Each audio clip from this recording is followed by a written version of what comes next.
Shalawam, everyone. Shalawam. First things first, I want to say all praise, honor, glory be to Yahawah, Yahawah Achad, Kal Yadah, Halal YAHAWAH. Always and forever, of course. All praise, honor, glory be to Yahawah, always and forever. But this is my part 2. I wanted to pick up where I left off from my previous video, and talk about some more various topics. But I want to talk about the esoteric and New Age Israelites. I want to talk about that a little bit more because I don't feel like I really went in how I wanted to on it. So I'm going to retouch on that and the whole religion thing, and then I'm going to go into some other topics beyond that. But actually I want to start right here, right in Ecclesiastes 7, because of course we hear that we are not perfect. We do hear these things, and even I think I said in my last video that we're not perfect. And of course a lot of us, we are going through the process of cleansing ourselves from the ways of the heathen. That's the process we are in.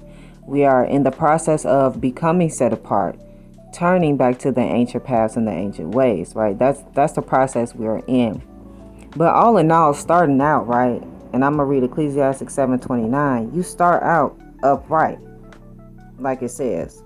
It says, see this alone, I found that Yahawah made man upright, but they have sought out many schemes. So it is saying that all in all, actually, people are made upright. It becomes a problem when you start to battle with your heart, with your desires, the things that you're wanting. That's when the problem comes into play, because you already know the right thing to do. You know what is right, but for some reason your desire is to do something that is not according to what thus says Yahawah says. This is why a lot of issues are happening with our people. This is why we under the curses and in captivity. And this is why even now, with our people trying to turn back to Yahawah and turn from their wicked ways, like it says to do, that there are these different doctrines and things out here. Why? Because people are turning to their own ways. They're essentially going after the schemes of their own heart. And so, like, yeah, I had to get the thought together, yeah.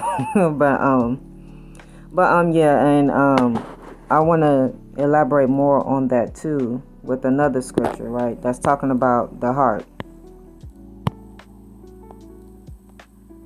Let it load up. The Jeremiah 17:9-10. The heart is deceitful above all things and desperately sick. Who can understand it? I, Yahawah, search the heart and test the mind to give every man according to his ways, according to the fruit of his deeds. So, like the scripture is saying, Yahawah is testing us all. He's going to test and try us, just like how he did our ancestors the 40 years in the wilderness, right? To see who was going to follow him.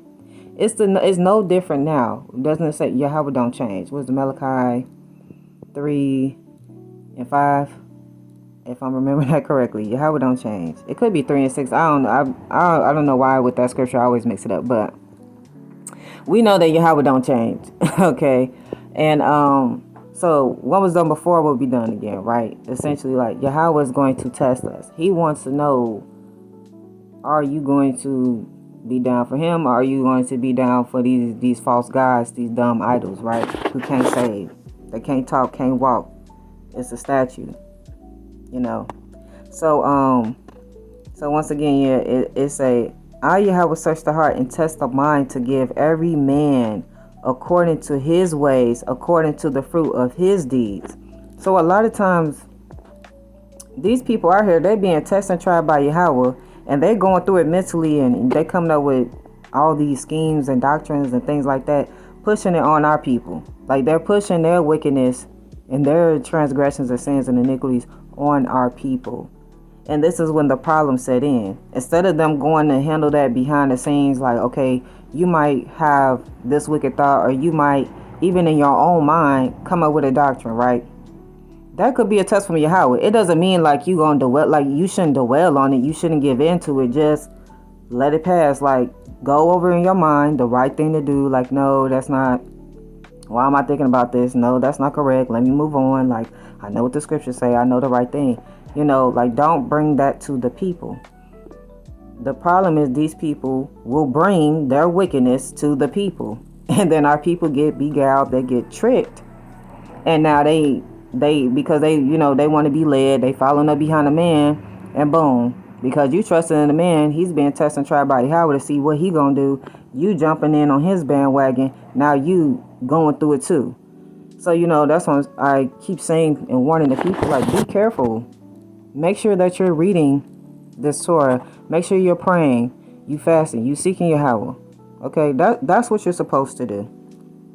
And also another thing that I just want to give out certain disclaimers. Excuse me if I stumble a little bit with my words. I have to work on my speech and pronunciating my words when I do videos, because I have to get over that shyness or whatever you want to call it. Right, public speaking in a way. Even though I'm at home, but I'm speaking to you all, right? But and also, if I get a little silly and things like that, excuse that as well. I'm just, making light of things or doing it to prove a point. But all in all, I hope that, once again, everything that I say makes sense. I hope you are edified by some of the things that I'm going to bring out and correlate with the scripture, right? And once again, it's my opinions and things like that. I'm open to dialogue. I'm open for anybody to correct me or let me know, hey, sis, this was off, whatever. I don't mind that type of stuff. I know people do. I don't mind feedback. I really don't. I like to learn. I like to grow. And that's what we're supposed to be doing, right? We're supposed to be able to grow with one another, correct one another, because we are a family. Whether we are near or far, we are still a family. We are Yasharal. We are in this together. Like I said, this is a nation thing. Yes, individually in our homes, we're supposed to be correcting ourselves and our household and do the proper household structure. But there will be a time where we are going to come together and congregate together. All right. And I know I said before about the tribes, how they weren't separated. Like, I know when it goes to the 12 tribes, right, that they were living amongst their tribes. And I'm pretty sure y'all understood what I meant when I said that. Like, yes, you will live amongst your tribe, but you are next to another one. Like, we were still one big family on the same landmass. That's all I was really saying. And at times we will come together. And even if I came and walked over through your gate, the gate, right, where all of the, let's say, all the Naphtali dwell, right, you still supposed to be like a family. You're not.